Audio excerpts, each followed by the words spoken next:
নমস্কার, cooking with Johnny চ্যানেলে সবাইকে স্বাগতম। আমি আজকে বেসন আর আলু দিয়ে একটা নতুন রেসিপি করব। প্রথম থেকে শেষ পর্যন্ত ভিডিওটা দেখবেন। বেসন 1 বাটি, জিরা গুঁড়ো, মৌরি গুঁড়ো, চিলি ফ্লেক্স, স্বাদ মতো লবণ, কাসুরি মেথি আর দই 3-4 চামচ আর সাদা তেল দিয়ে ভালো করে মিশিয়ে নিয়ে অল্প অল্প জল দিয়ে একটা ডো বানিয়ে নেব।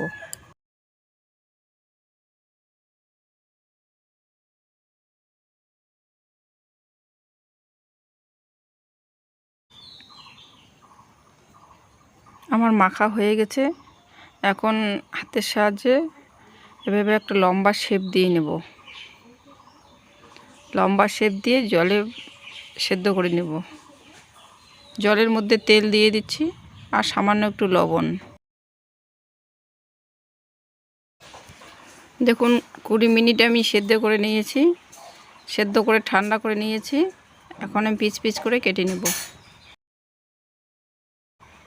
কড়াইতে তেল বসিয়ে দিয়েছি, হালকা আছে ভেজে নেব।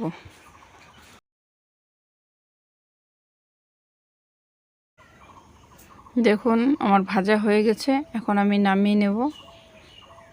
ওই তেলের মধ্যেই তেজপাতা, এলাচ, দারচিনি, লবঙ্গ আর পেঁয়াজ কুচি দিয়ে দিচ্ছি আর সামান্য একটু লবণ, পেঁয়াজটা গলে যাওয়ার জন্য।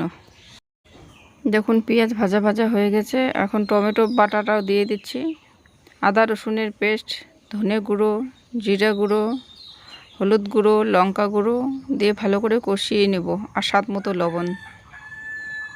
দেখুন আমার কষানো হয়ে গেছে। এখন আমি জল দিয়ে দেব। জল দিয়ে ঢাকা দিয়ে দেব। ঝোলটা ফুটে উঠলে বেসনগুলো দিয়ে গরম মশলা উপরে একটু দিয়ে আরও 5-7 মিনিটের মতো হালকা আছে রেখে দেব। তরকারিটা হয়ে গেছে, এখন নামিয়ে নেব। অবশ্যই বেসন আর আলুর সবজিটা বাড়িতে ট্রাই করবেন। ভিডিওটা ভালো লাগলে লাইক, শেয়ার, সাবস্ক্রাইব করবেন। নমস্কার।